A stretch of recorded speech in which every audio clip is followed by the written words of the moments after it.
ભાગાકારની અંદર આવો કોઈ સવાલ પૂછાય કે 4 આંકડાની મોટામાં મોટી કઈ સંખ્યાને 89 વડે નિશેષ ભાગી શકાય। હવે જો અહીંયા 89 ની જગ્યાએ એવી કોઈ સંખ્યા હોય કે જેના ભાગ પડી શકે તો હંમેશા એના ભાગ પાડી ચાવીઓના આધારે જ સવાલ સોલ્વ કરવાનો પ્રયત્ન કરવાનો, પણ 89 ના તો ભાગ નહીં પડી શકે। તો આ દાખલાને કઈ રીતે કરશું?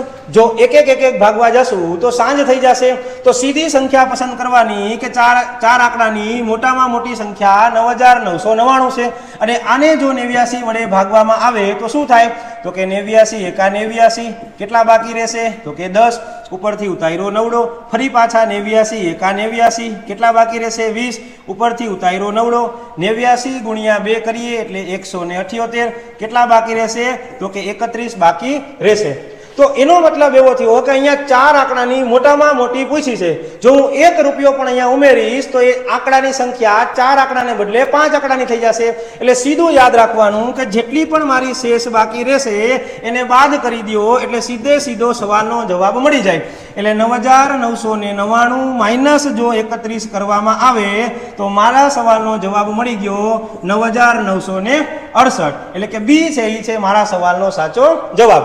આવો જ બીજો દાખલો તમારા માટે, સવાલનો જવાબ તમે મને કોમેન્ટમાં આપો।